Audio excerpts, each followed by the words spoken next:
কাঁচা কাঁচা ছোটা ছোটা নিম্বুড়া লাই দে। আর এতে সহজে পাটা বুঝি কখন ତା ଭାଷାରେ କିଛି ବୁଝି ହଉନି ଓଡ଼ିଆଟେ ଭଲକି ବୁଝଉନାହାନ୍ତି। ଆରେ ମୂର୍ଖ, ଏହା ହଉଛି ଐଶ୍ୱର୍ଯ୍ୟା ରାୟର ଯବାନୀ ବେଳର ଏକ ସଙ୍ଗୀତ ଅଟେ, ଯାହାକି 1969 ମସିହାରେ ହାମ ଦିଲ ଦେ ଚୁକେ ସନମ ଚଳଚ୍ଚିତ୍ରରୁ ଆସିଅଛି।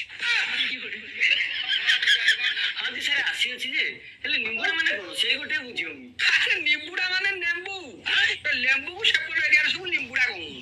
ଓହୋ ଏଇ ଆମ ଲେମ୍ବୁ, ମୁଁ ଭାବୁଛି ଆଙ୍ଗଡ଼ାକୁ ନିମ୍ବୁଡ଼ା କହୁଛନ୍ତି ବୋଲି। ଆରେ ତମେ ତ ଏଇ ନିମ୍ବୁଡା ଗୀତରେ ଆଣ୍ଠୁଛ। କାଲି ସକାଳେ ନବମ ଦଶମ ବହିରେ ତମର ଶିଲାକି ଜବାନି କି ମୁନି ବଦନାମ ହେଇ ଚାଲିଗଲା, ତମେ ତ ଜିଭ କାଢି ଆଖି ତରାଟି ପକେଇବ। ଚିକଣଗିରି ବୁଝେଇ ଦଉଛି, ଆରେ ଶୁଣ, ପାଠରେ ଧ୍ୟାନ ଦିଅ। ଆରେ ନିମ୍ବୁଡା ନିମ୍ବୁଡା ନିମ୍ବୁଡା, କାଚା କାଚା ଛୋଟା ଛୋଟା ନିମ୍ବୁଡା ଲାଇଦେ। କାଚା କାଚା ଛୋଟା ଛୋଟା, କଣ ପାଇଁ କାଚା କାଚା ଛୋଟା ଛୋଟା? ଆରେ ଲେମ୍ବୁଟା ଆଗ ପାଚୁ ବଡ ହଉ, ତାପରେ ଆଣି ଗୋଟିଏ ଲେମ୍ବୁ ଚିପୁଡ଼ି ଦବ, 4-6 ଜଣ ସର୍ବତ ପିଇ ପଳେଇବେ। ଆଉ କାଚା କାଚା ଛୋଟା ଛୋଟା 1000 ଲେମ୍ବୁ ଚିପୁଡ଼ିଲେ ବି କଣ ବାଲଟା ପାଇବ? ଅଧ ତାଟିଆ ଆଗ ପାଣି ବାହାରିବ। ବେକାରିଆ କଥା, ଖାଲି ଲେଖା ହେଇଛି ବୋଲି ପଢିବା କଥା। ସତ କହିବାକୁ ଗଲେ ଶାଢୀକା ଲୋକଙ୍କର ଲେମ୍ବୁ ଉପରେ ଏତେ ଜ୍ଞାନ ନାହିଁ। ଗୋଟେ କଷି ଲେମ୍ବୁ ଗୁଡାକୁ ଛିଣ୍ଡିବାକୁ କୁହନ୍ତି।